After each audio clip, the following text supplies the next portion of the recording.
Hi, everyone. Welcome to the Asian Hustle Network podcast. Today, we have a very special guest with us. His name is Mike Yam. Mike joined NFL Network in 2020 and serves as a news anchor. In addition to his duties at NFL Network, Yam can be heard regularly on SiriusXM radio, as well as serving as a play-by-play voice on Intel sports coverage on the NFL, college basketball, and golf on its True View product since 2017. Prior to the NFL Network, Yam spent 9 years as a lead studio host for Pac-12 Networks, anchoring numerous pre- and post-game shows for the network's football and basketball programming, weekly news programs, and sports-specific podcasts. Yam also spent 4 years at ESPN, where he served as a SportsCenter anchor and contributed to the network's NBA, college football, and college basketball coverage. Additionally, Yam previously was a frequent voice on ESPN radio and NBA TV studio host. A graduate of Fordham University and winner of the Marty Glickman Play-by-Play Award, Yam began his broadcasting career hosting one-on-one on WFUV radio in New York. Mike, welcome to the show. Appreciate the intro there. It's making me feel older, and we're doing this virtually, so I can actually see the gray hairs that are popping out on the side. But I hear that, and I smile because you mentioned Fordham and the good memories, the great memories that I had when I was still a student there and one-on-one. So just kind of immediately flashed me back. But it's awesome to be with you guys, and certainly excited about today. Yeah, we're excited to have you on the show too. And your voice sounds really familiar to me because I'm a huge fantasy guy. I listen to fantasy sports, fantasy basketball, fantasy football, you name it, right? And it's such an honor to have you in the show today, to be honest. And we're so excited to give the opportunity for our community to hear about your story, right? I appreciate that. I want to hear everything about it, Mike. So take it away. Well, look, you mentioned the fantasy. My God, had it not been for fantasy sports, Brian, I don't even know where I'd be in terms of a broadcast career, because I actually started at NBA TV. That was my first TV job. And it really happened because I knew fantasy sports. I was the kid in elementary school and high school in New Jersey playing, on Real GM on NBA.com. And that kind of opened the door for me to get some opportunities on the TV side. But, I was really fortunate, man. At the end of the day, just the people, the mentors, the people that took an interest in me when they didn't know me, and had it not been for some of those people to help me along my path, I'm certainly not at NFL Network. I don't get the opportunities that I've gotten in my career. Just insanely grateful for those people who took that interest in me. But I grew up in New Jersey. I probably like most of the people listening to your show, I thought I was going to be a doctor, the typical Asian path, and I wanted to be a pediatrician. That's my whole life. Like growing up, I thought that's what I was going to do. And all it took, Maggie and Brian, was one semester at Fordham and get my butt kicked in chemistry and doing okay in bio. But I said, you know what? I'm studying a whole lot, and with the curve, I might be at a C. And that's not how I usually was used to rolling academically. So I pivoted, and it was a hard right turn. I had a buddy of mine, my freshman year, Brian, who lived on my floor. And one night he's wearing a suit leaving. I'm like, man, where are you going? And he said, I'm going to go cover the Nets. I'm like, what? What does that mean? You're going to cover the Nets? He said, well, I'm working at the radio station, WFUV, and we have media credentials. I didn't even know what a credential was. And he explained to me he was going to go cover the Nets. And I was like, oh my God, that sounds like the coolest thing ever. How do I join? And then after my first semester, I joined the radio station, started in radio, and then was able to transition after I graduated. I started working at Sirius radio before it became SiriusXM, and got to work on NBA shows, and then NBA TV to do TV full time, or ESPN radio, and then ESPN full time to do television. So had some great opportunities, and then an opportunity on the West Coast in the Bay Area, which you guys are more than familiar with those Bay Area roots. Pac-12 Network had launched in 2012. I went out for the audition, didn't know if I was going to get it. I was kind of plotting my exit from ESPN for about 2 years. And that opportunity to sort of get the keys to the car was too good to pass up, and just an unbelievable experience for me there. And that eventually led to some twists and turns on the back end, which weren't always positive in 2020, and ended up great for me. And I ended up at NFL Network. That is an amazing story to hear. Right. And it's crazy how a lot of things in life sort of happens by chance. It's like, whoa, I didn't know about that. Oh, I didn't know about this. Right. But I love the fact that you're able to pivot. It's a huge factor, right? Being able to pivot, finding out that maybe this is not for you. What is your true passion? Yeah. And as you're telling your story, you can find your true passion already. If you love sports, you love fantasy sports, and you found a way to make a career in there, right? So you took action, right? That's super important for us to hear. Yeah, I think you're 100% right. And like, I think similar to the path that you guys have, just a different part of the highway, right? Like I've been in that sports lane, and you guys amplifying stories for the community is really important, but you find the passion. You guys are storytellers. And I think for me in my career, I don't even know, looking back, I think, Brian, you characterized it well. Like there were pivots, but I think there's pivots for anyone in any sort of field. I just happened to be in the media side of things. I didn't know, like I was too young to know that I was pivoting and making these moves. Like all I knew is that I wanted to be on air and I wanted some of those opportunities. I said yes to everything. There were years after I had graduated. I mean, what were you going to say? I got to do 6 hours of radio every day during the NBA season. I did an all sports show on Sirius, and then did NBA radio. And then I would get into the car, drive from Midtown Manhattan to Secaucus, New Jersey, where NBA TV used to be, and do shows till, 1 a.m. And then on the weekends, I was doing fantasy for ESPN radio. Like there were stretches where I was working 7 days a week for months of the year at a time. And I loved it though. And I knew I was getting better, and the reps were important. The networking was important. If you would have said to me now, and I still think I do hustle, but I'm about to be 41 in October. I can't roll like that. I mean, I can put in some hours, but I can't do what I did when I was in my early 20s. But those pivots and being willing to take on all of those opportunities, I think I was physically more capable of it than I am now, but the mentality and the drive, I don't think necessarily changes over the years. Yeah, I love that. I love that you weren't afraid to pivot. And like you mentioned, at that age, it's like you really have nothing to lose, right? So might as well go for it. You don't know any better. So, you might as well just do it.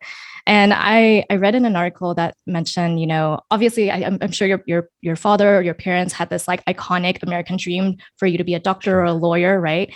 And in that article, it mentioned that your father wasn't a sports fan either. Like he didn't know much about sports. So what did your parents think about this? Like when you had pivoted? Yeah, so it's a really interesting story because my dad was born in Hong Kong. My mom was born in the Bronx. My mom's Italian. My dad is obviously Chinese. And, it's a different mentality, right? Like my dad, his upbringing, very, very different than mine. Like it's not lost on me, especially as I've gotten older. I think when I was younger, there's less of an appreciation because you're just immature and you don't understand the sacrifices. Like you get it in theory, but as you grow up and you realize like, oh, damn, like there was a lot of stuff. And how fortunate am I that, my dad didn't have the upbringing that I had. I mean, I had supportive teachers. I got to go to private Catholic school. My dad was told when he was in Hong Kong, they'd never be able to learn to speak English. And, basically the short story is, and I'll give you the Cliff Notes version. Obviously my dad's family is from Hong Kong.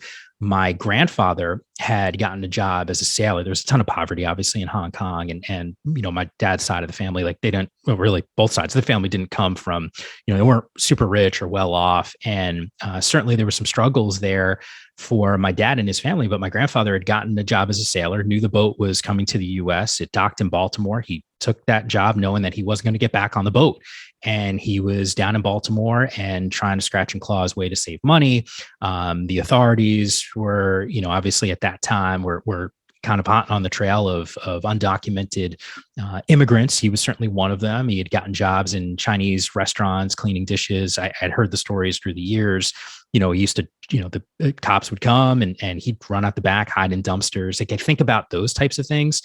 And look, I don't want to say my story is drastically different than people who are listening to your show, but I would venture a guess and say that most of the people that are in the Asian community don't hear stories like that. Like my grandparents, like I hear more stories from my mom about my dad's side of the family than hearing them necessarily from my dad. Like I have to actually like corner him to get some of these stories through the years, but the struggle was real. Like my grandfather was in the States for years, separated from my dad, my grandmother, my aunts, and my uncles as well. And he had saved up enough money over time to get everyone to the US. They came to New York. He was able to open up his own Chinese restaurant, and ended up closing it. My dad tells me the story. It was a bad neighborhood in New York where you had the restaurant, and they had gotten robbed a couple times. One time my aunt was held at gunpoint And, they basically had to give, all the money in the register. And at that point they realized like, hey, we probably should shut this down. And they did. My dad says, hey, like that was the only time in my life I ever saw my dad, meaning my grandfather, ever cry.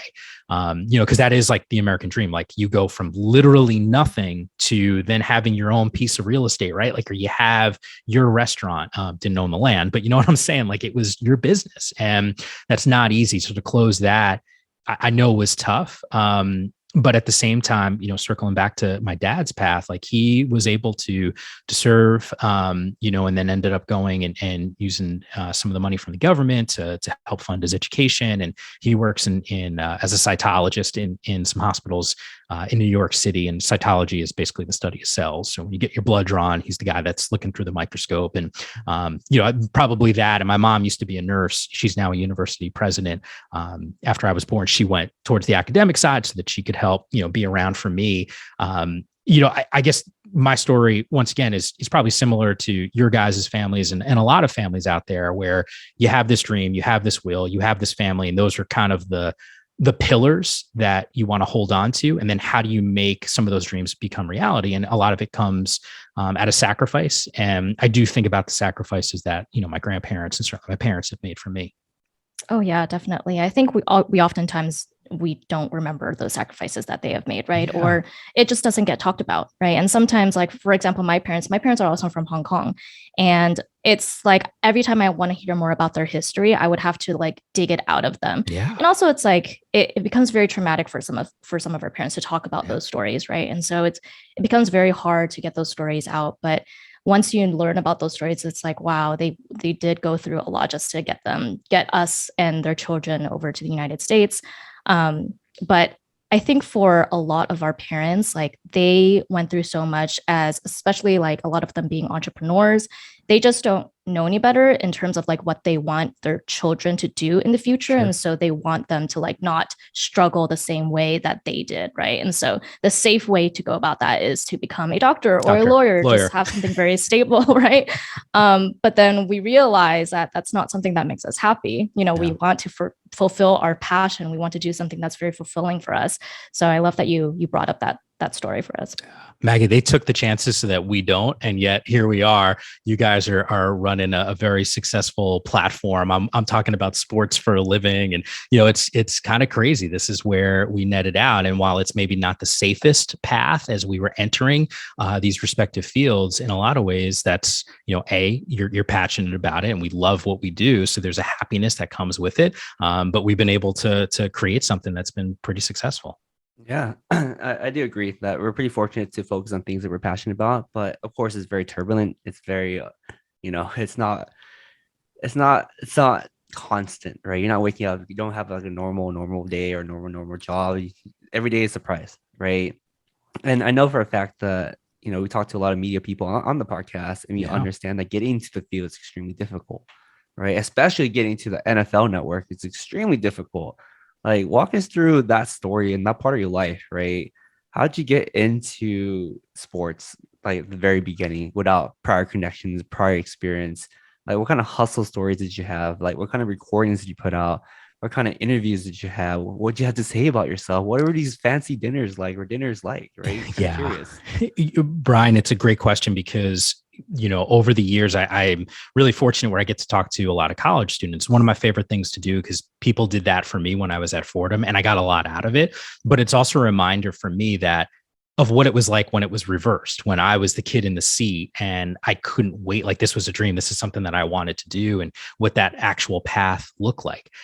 I tell all those students, and I will tell Brian and you, Maggie, the same thing. Like, I don't know if you'll find anyone more fortunate in the business than me.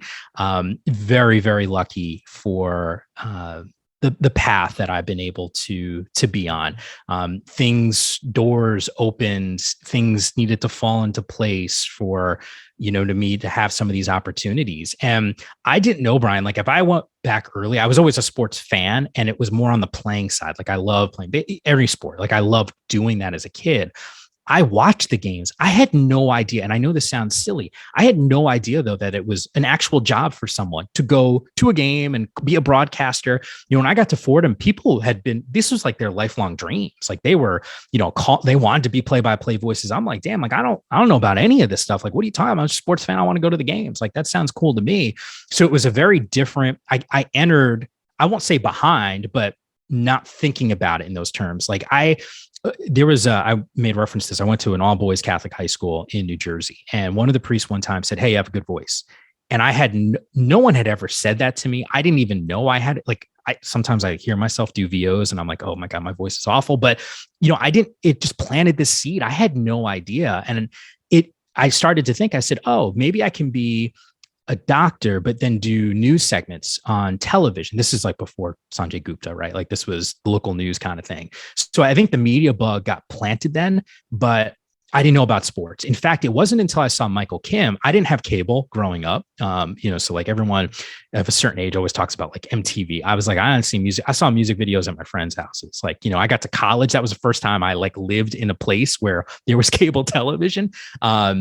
And, it wasn't until I got there and I saw Michael Kim on TV. And for those who don't know, Kimmer is one of the pioneers. I think he was the first national that I can think of, first national sportscaster of Asian descent that existed. So I just all of a sudden saw a dude who looked like me and sort of gravitated towards him. I remember when I got to ESPN, Michael came up to me and he said, "Hey, Michael, I'm Michael Kim." And I was like, dude, you don't need to introduce yourself, bro. Like, are you kidding me? Like, I've been watching you for years. Big reason why I'm even in this thing. And I've been pretty fortunate because we've been able to stay friends and keep in touch over the years. But it's this whole idea of, hey, I need to see it. And I think that's what's great about what you guys are doing. Like you're showing and telling stories of people who don't automatically think that this is a viable path for them. And on the sports side, there's not many of us. And as a broadcaster, there's not a ton of, you'll see Asian females on TV on the news side, but you don't always see a ton of Asian males. And then on the sports side, there's even fewer nationally. And it's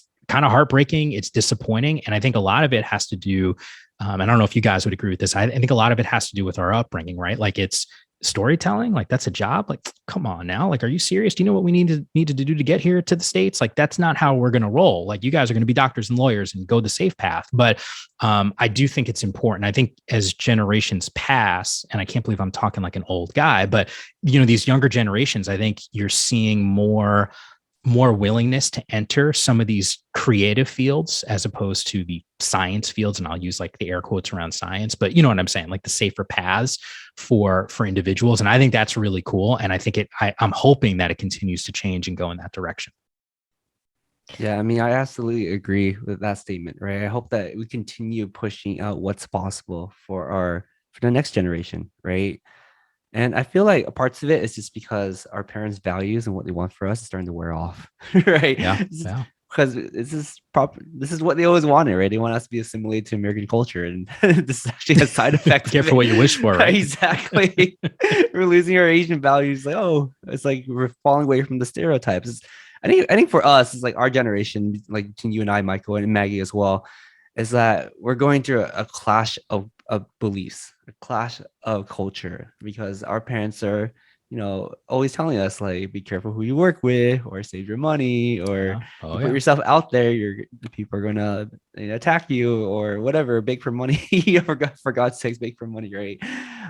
So there's a clash of culture right there. We see a lot, I see a lot even more with the younger generation, right? The early college grads that are so in tune with social media and everything else. But it's crazy. I know Maggie has something to say too. Yeah, I think, Mike, you hit on a lot of great points, because when Brian and I, when we were starting Asian Hustle Network, obviously we're doing storytelling as well, right? We're encouraging Asian entrepreneurs and professionals to share something about their entrepreneurial journey or about their cultural heritage, anything that they learned throughout their journey. And in the beginning, it was like something so unknown to people, because it was like, share my story. Like, I'm not comfortable doing that because I've never done it before, and like Brian mentioned, a lot of people in the younger generation, they're more open to sharing their stories because they're, much younger. They're more woke for a lack of a better term. But nowadays we're like more open to sharing our stories. And what you said is completely true about seeing people who look like us and sound like us on television, because when we don't see people who look like us and sound like us on TV or on media, it's almost like we don't think it's possible, right? And for you, you're really paving the way and setting a path for future Asian American broadcasters. And you're completely right. Like, I don't see a lot of male broadcasters. I see a lot of female broadcasters on news channels covering news, but not a lot of male, especially in the sports industry. And so, yeah, you're definitely paving the way and, setting this foundation for the younger generation as well. Well, I really appreciate that. And I do hope that, the situation that we're in here in the States, right? Like 2020 comes, tax on Asian Americans.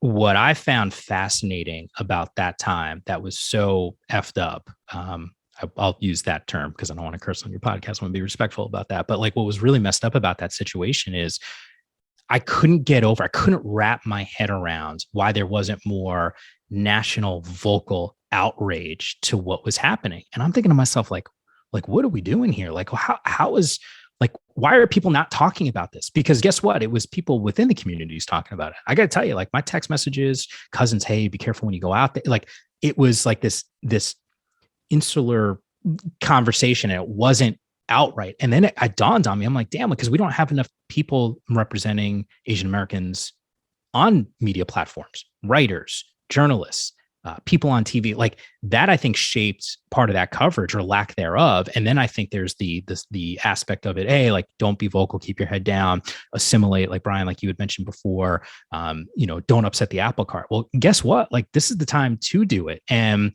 I think, I was almost shocked by the lack of even some of the people who do have platforms not speaking about it. It started to bother me a little bit. And then, I realized, well, damn, maybe I should start saying some stuff and did a little bit on social, and NFL was great. They let me do an op-ed that they put on NFL.com. And, there's all these different things that pop up. I mean, hell, even before, kind of COVID hit and those attacks, there was a real conversation in this country about immigration and looking at people who are not born in the States that are trying to find a better path. And it was dehumanizing them. And, I probably should have asked and I didn't, but I didn't ask my dad, hey, can I write about our family story? Because I'm sitting there watching news coverage, seeing kids getting separated from their parents. I'm like, what, like, where do we live? Like, we're not animals here. Like, this is not how it's supposed to be. You don't separate a kid from their parents. Like, that's ridiculous. That, I mean, how traumatizing that must be for those, those little ones. And, part of the reason why I even, wrote about the path of my family is because, all right, like we got to put some faces on this. Cause guess what? Like not everyone is a criminal. Not everyone's really bad. Not everyone's trying to cheat the system. Like that's not how it is.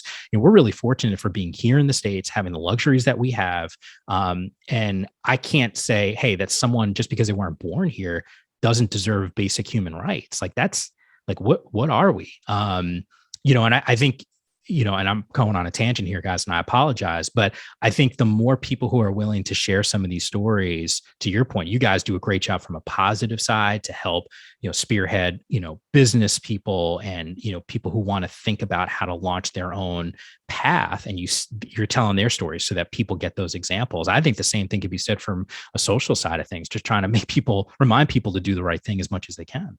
Yeah, absolutely. And yeah, I read that op-ed and it was amazing. And I love that you took the initiative to be very vocal, especially during that time when there was a rise in anti-Asian hate crimes, right?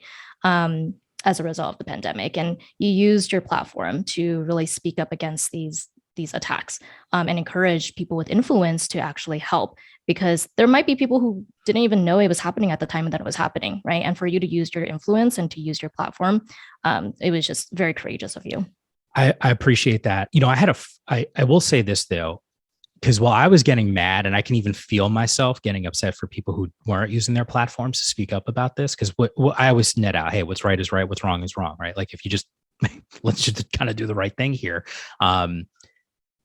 I had a friend of mine from the NFL who reached out to me after I wrote that op-ed, and he's Asian as well. And it was just sort of checking in, and we were having this conversation. And he said, Mike, you got to review, because I was like, hey, why aren't people talking about this more? And he said something that really sparked something I haven't forgotten. And he said, hey, like not everyone is ready in a specific moment to share their story and their path. And you probably need to be respectful of that. And I was like, damn, you know what? You're 100% right about that. So it's not lost on me that not everyone's always comfortable with it. I just hope that platforms like what you guys have start sparking more storytellers, more people that are interested in sharing their stories, so that we're not relying on a very small amount of people to try to speak for everyone.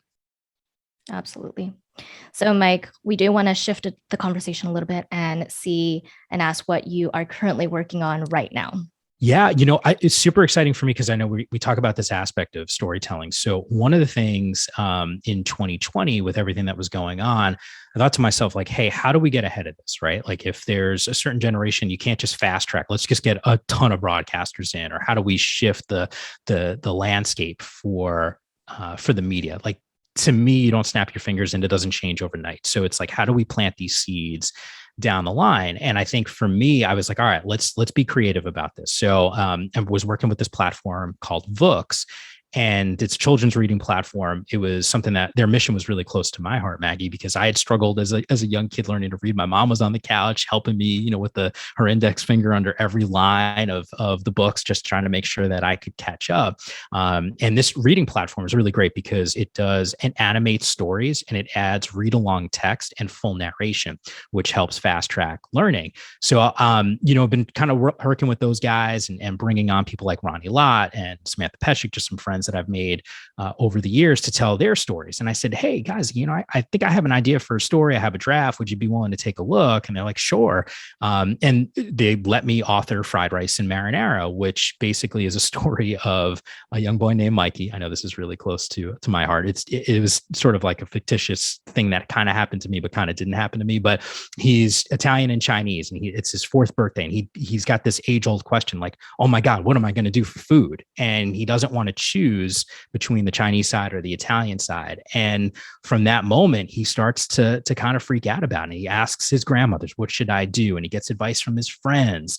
And then at the end, he nets out and says, hey, you know what? I can create something really special, and that's unique. And I think the one thing that I was hoping was to spark conversations with families who have multi-ethnicities under one household, normalize that. Number one. Number two, plant seeds. Like, you don't always see Asian male characters in the leading role. And I'm talking movies, outside of the typical, kung fu karate fighting movie, right? Like, that's why Crazy Rich Asians was as impactful as it was. I walked out of that theater, and Brian, I don't know, and I'll single you out, Brian, because you're the male on this show with me.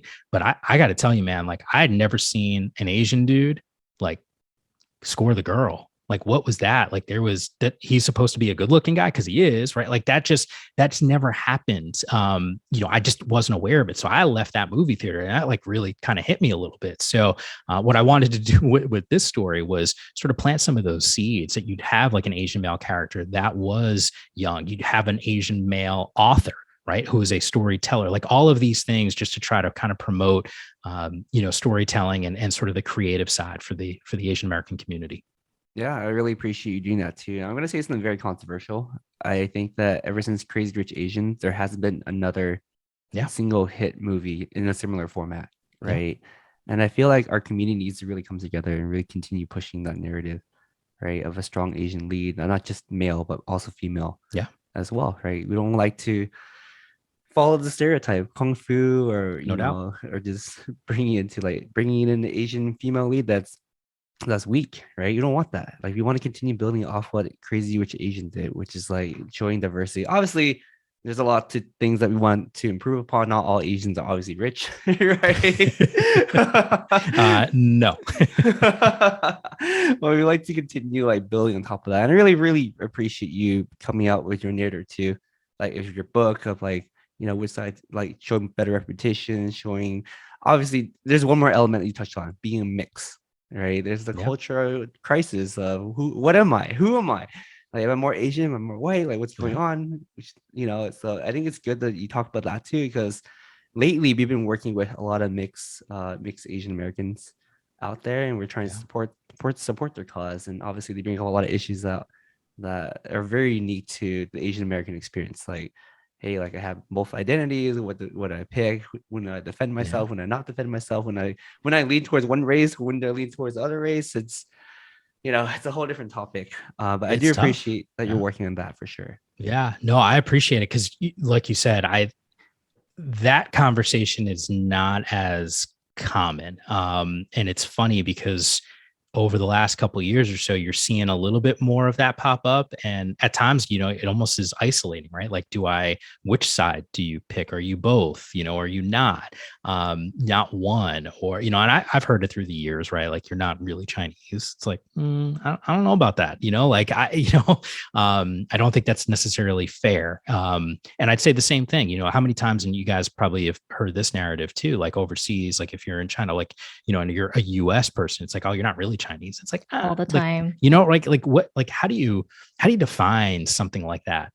It's hard to grapple with. But like you said, like this whole idea of like picking sides can be a little bit tough, and then feeling alienated, right? Like, hey, and I'll admit it. When I was growing up, my grandparents, they only spoke Chinese, and I knew a little bit more then than I do now, but I don't speak, and like it's a huge regret of mine. I wish I had a better grasp of foreign language. But it's funny, I listen to podcasts with other Asian Americans who are hosting it, and they'll laugh because they don't speak either. And it's like, oh, okay. Like, then it's almost comforting to hear that, right? Like, I don't know, maybe I'm preaching to the choir here, or you guys think I'm crazy, but one or the other. Like, I do think that there's like that element of sort of multi-ethnicities under one roof that is way more common than people realize. Yeah, absolutely, for sure. And I think for the next segment of the podcast, you want to talk about something kind of fun, but kind of controversial in some ways. Okay. How do you feel about UCLA and USC leaving the Pac-12? Oh, here we go. Here we go. Heartbreaking. I'll be honest with you guys. Like, that was tough. It was almost 10 years for me. 10 seasons at the Pac-12. I didn't quite make the decade mark, but I was there from the beginning. I obviously grew up in the Northeast, and I went to Fordham. So I didn't have the affiliation to one university, but I had been on all the campuses multiple times, got to know people on those respective campuses. And it was heartbreaking. Like, I went from shock on when I found the news, and the next day I kind of woke up sad because I'm like, well, what's this league going to be? And everything gets driven by dollars and cents that come with television revenue. And it's just what the sport is. So there's nothing that you can really do to change that. But it is, I think the older generation that's so used to the Pac-10/Pac-12, like their heart's still with it, right? Because it's what it is. The younger generation is like, yo, whatever. Like, let's just move on, right? There's more money there. I think it was a survival situation for UCLA. And I don't know if I would characterize it for SC that way, but for UCLA, I mean, there was like over $100 million deficit. By the end of this decade, they're talking about that Big Ten deal generating that much a year for some of these schools. So, it's better to do that than to cut sports. But I think for the fan perspective, it's a bigger deal than the student athlete. I don't think the student athlete cares as much. It's like, all right, let's get the best competition. Let's go up against it. And every single Saturday, and Maggie, I know you're going to be glued to the television watching all of the games in the Big Ten Conference. There's going to be some great football to be played. So I think we at least can fall back on great matchups, that's great for the fans. Yeah, I couldn't agree with that more. I think the Big Ten can be a bigger challenge. No offense to the Pac-12 teams. Yeah, I like them too, but I think the Pac-10 is definitely a different league of its own. Yeah. I'm excited.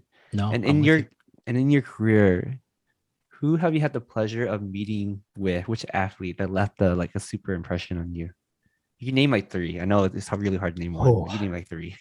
So, keeping with the theme of this podcast, I'll give you an answer that's really not an answer because I never met this person before. But the biggest impact in sports for me was what happened with Jeremy Lin and Linsanity. I was at ESPN at the time. I think back to those moments. Maggie, you had said this before, and I have written about this in the past. Like, my dad's not a sports fan. It's the first time, probably an only time in my life, where my dad was asking me repeatedly, did you see what Jeremy Lin did? What did he do last night? I mean, that was shocking to me. He galvanized a community in New York that was dormant as sports fans. All of a sudden, you became a Knicks fan because of what he was able to accomplish. To me, just so awesome. I mean, you could talk about Yao Ming, but it is different, right? Because this is California kid.